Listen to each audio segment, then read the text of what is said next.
For me, for this body to know that over the last 2 weeks in Los Angeles, my hometown, that we've seen masked federal agents in tactical gear ordered into our communities.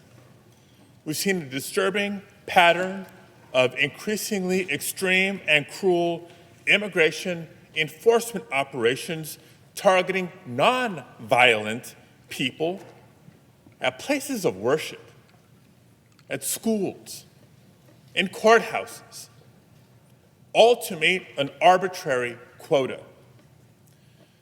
Now we're seeing President Trump federalize National Guard troops and deploy them without the governor's consent.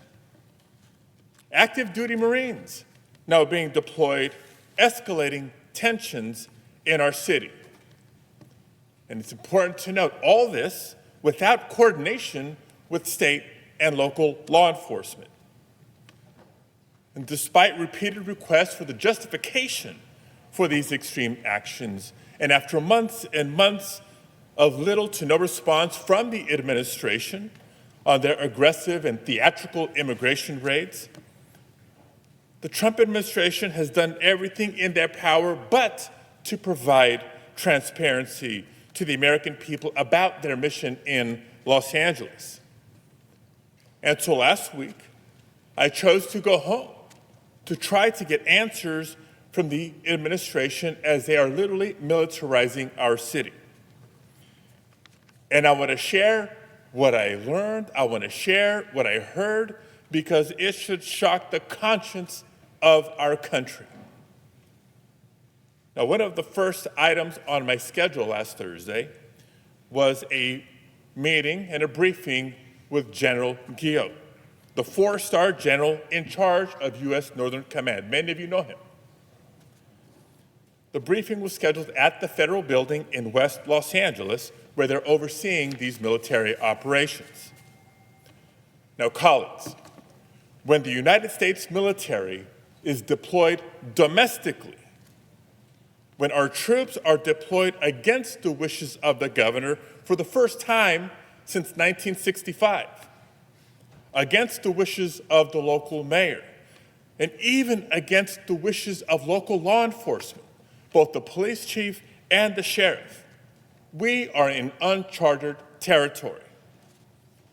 So in my effort to do my duty to conduct congressional oversight and to try to get answers from the Department of Defense that state and local officials were not receiving, I went to the federal building in West Los Angeles. I was met at the entrance, by a National Guardsman and an FBI agent who escorted me through security screening and up to a conference room for my scheduled briefing.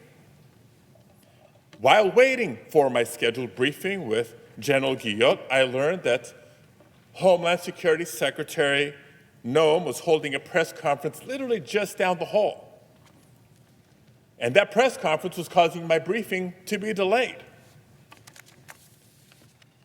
The thought occurred to me that, well, maybe I could attend this press conference and listen in. Just listen, in the hopes of hearing Secretary Noem provide some new information that could help us make sense of what was happening.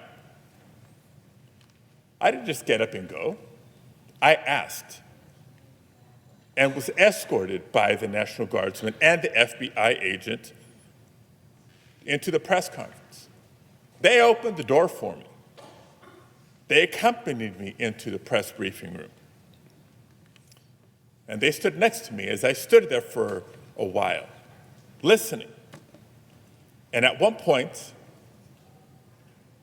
the United States Secretary of Homeland Security said that the purpose of federal law enforcement and the purpose of the United States military was to, quote, liberate Los Angeles from our governor and our mayor. To somehow liberate us from the very people that we democratically elected to lead our city and our state. colleagues, let that fundamentally un-American mission statement sink in. That is not a mission focused on public safety. And that simply is not and cannot be the mission of federal law enforcement and the United States military. To my colleagues on both sides of the aisle, are we truly prepared to live in a country where the president can deploy the armed forces to decide which duly elected governors and mayors should be allowed to lead their constituents? Is that really the precedent that we're okay with setting? As Secretary Noem herself said last year when she was governor of North Dakota, at the time she said, quote, "If Joe Biden federalizes the National Guard, that would be a direct attack on states' rights." That was Governor Noem, now Secretary Noem. Now, throughout this country's history, we've had conflict, we've had tumult, but we've never had a tyrant as a commander-in-chief. And that is not by coincidence.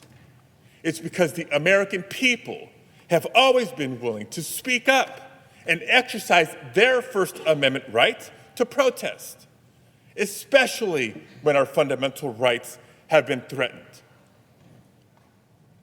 And as the proud son of immigrants from Mexico, it's that same right that I came to revere when marching through the streets with my family and my friends in 1994 in Los Angeles, protesting against the vile anti-immigrant rhetoric that was growing in California at that time. It was that year that a Republican governor was up for re-election and was down in the polls. And he turned to scapegoating immigrants to try to improve his political standing and his re-election chances.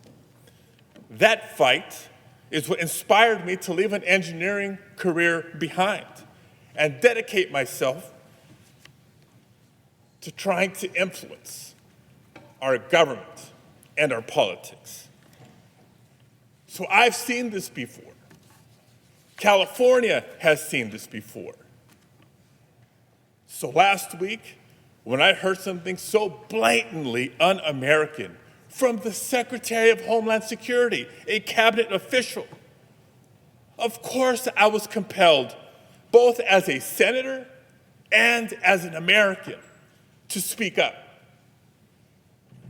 But before I could even get out my question, I was physically and aggressively forced out of the room, even as I repeatedly announced I was a United States senator and I had a question for the secretary. And even as the National Guardsman and the FBI agent who served as my escorts and brought me into that press briefing room stood by, silently, knowing full well who I was. You've seen the video. I was pushed and pulled, struggled to maintain my balance.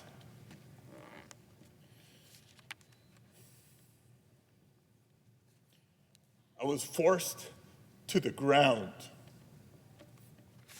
first on my knees, and then flat on my chest. And as I was handcuffed and marched down a hallway, repeatedly asking, why am I being detained? Not once did they tell me why. I pray you never have a moment like this. But I will tell you, in that moment, a lot of questions came to my mind. First of all, where are they taking me? Because I know I'm not just being escorted out of the building. Am I being arrested here? And what will a city already on edge from being militarized think when they see their United States senator being handcuffed just for trying to ask a question? And what will my wife think? What will our boys think? And I also remember asking myself, if this aggressive escalation is the result of someone speaking up against the abuses and overreach of the Trump administration, was it really worth it?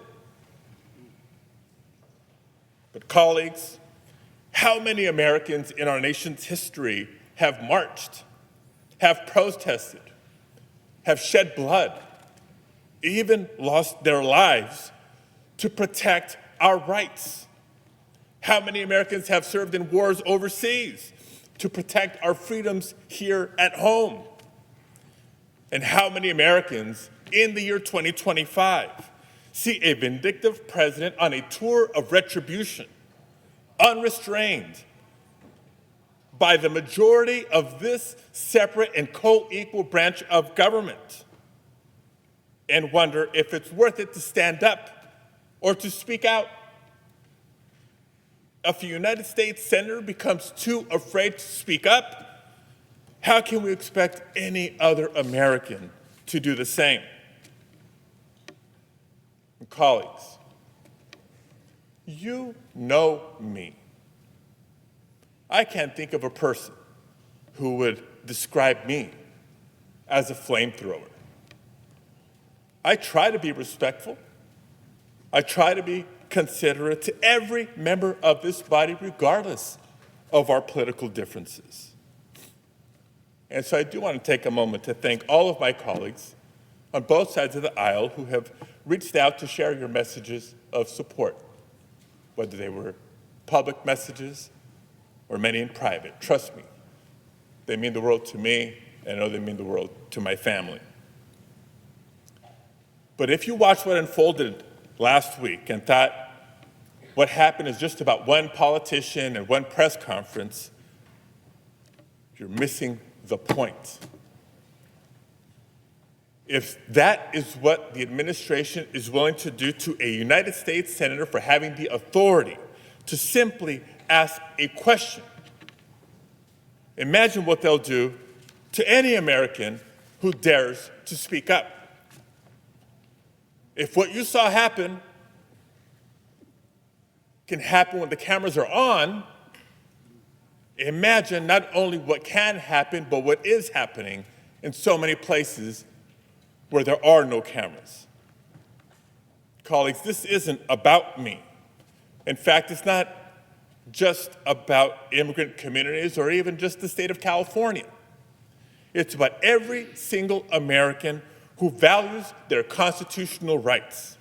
It's about anyone who's ever exercised their First Amendment rights, or anyone who's ever disagreed with a president, or anyone who simply values our democracy and wants to keep it. Now, the president will tell you that this is just about undocumented immigrants, about law and order, and about targeting dangerous, violent criminals. If it was just about targeting dangerous, violent criminals, there would be no disagreement, there would be no debate. But we know differently. We don't think, we know differently. Public data released by the administration shows that the majority of immigrants currently in ICE custody have no prior criminal conviction.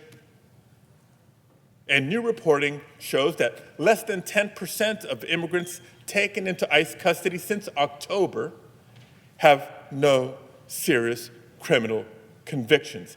Less than 10%. But a couple weeks ago, it seemed that Donald Trump was at the lowest point of his presidency so far. He was drowning in a week of terrible headlines. The American people were finally waking up to the realities of the budget reconciliation bill that will cut health care, nutrition assistance, and good-paying, clean energy jobs while reducing the tax burden on billionaires. He was losing his tariff wars as the costs for everyday goods were continuing to rise. His promises to end Russia's invasion of Ukraine were falling flat, and he'd been handed loss after loss in federal court. He even had a very public breakup with Elon Musk. And I mention this only because we know what happens when the headlines turn on Donald Trump. When Donald Trump is having a bad week, he turns to the same tired playbook he always has. When in doubt, scapegoat immigrants and manufacture a crisis to distract the media from what's going on. That's the reason ICE raids ramped up in California. And when Californians took to the streets to peacefully protest, he bypassed the governor and federalized the National Guard. And even with their presence over a couple of days, as things began to settle, he escalated even further by sending in the Marines.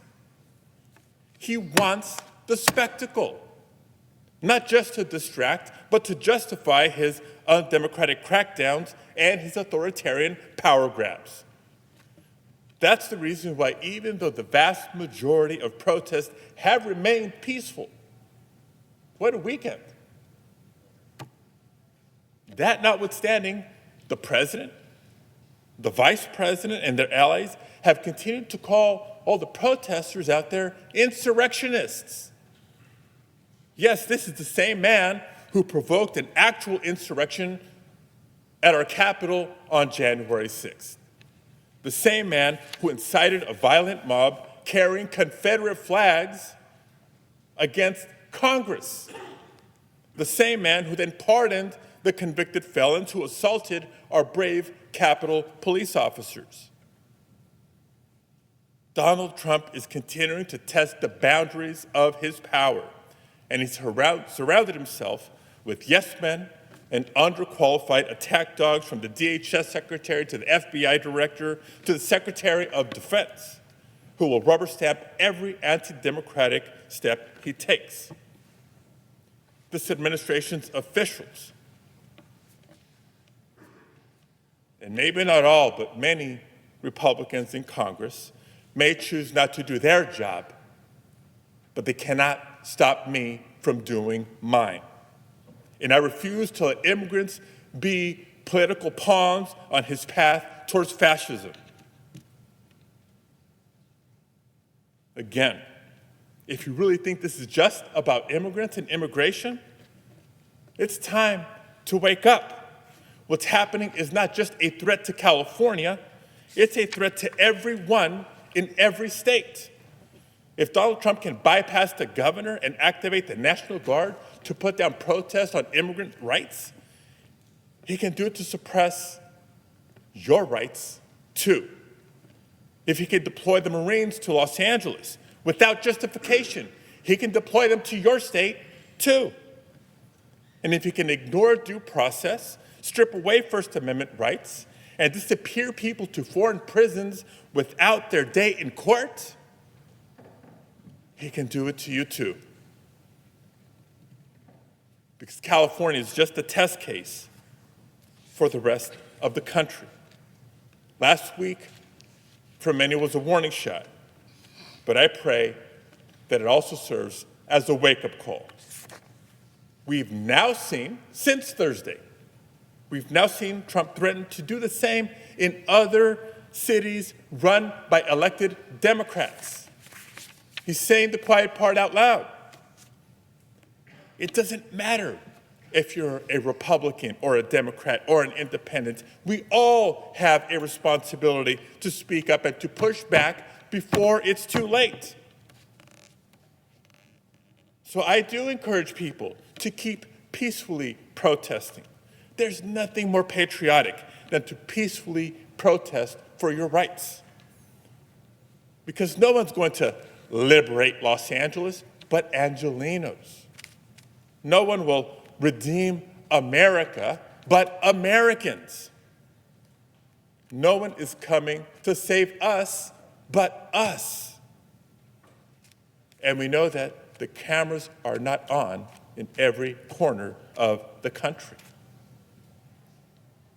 But if this administration is this afraid of just one senator with a question, colleagues, imagine what the voices of tens of millions of Americans peacefully protesting can do.